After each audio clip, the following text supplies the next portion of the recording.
Sual narxi nechi pul bo'lyapti aka? 25 mingdan qilyapti. 25 ming. Men 22 mingdan qilib beraman. Kachistva bo'lmaydi. Po'q qo'yib tashlayman. Ta'sirot chotiga tupurib tashlayman. 22 mingdan men uryapman. Butun O'zbekiston.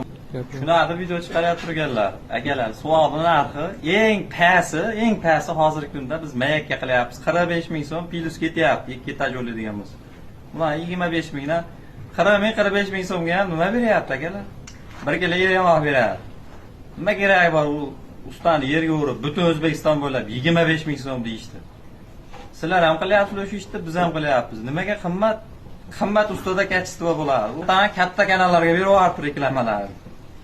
Bundayroq kanalda ham emas, qo'lda e'lon yuribdi O'zbekiston bo'ylab 25 ming. Yaxshisilar reklama bermaydi. Shunaqa o'zi topib oladi. Shu vaqt yig'ishtirib yuboramiz, ash turish ketadigan bo'lsa akalar. Bemalol.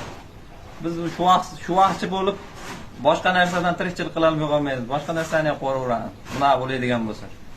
Pastga ham ketaveramiz. Bizniki shu akalar, 40, 45, undan pastlarga yo'q akalar, ash turish. Har bir joyiga pravila qo'yib yuborasizlar. Pravilani liboy joyiga qo'yasizlar, gapiradi. Gapirmasa biz mana shunda turibmiz. Kachistvaga mana shunaqa bo'ladi ish akalar. 22 ming, 25 ming ular qilishni keragi yo'q akalar. O'zlaring bilasizlar-ku, bitta vaqtda ba'zi mana shunaqa 22 ming deb yurgan ustalarga tashlab qo'yasizlar akalar.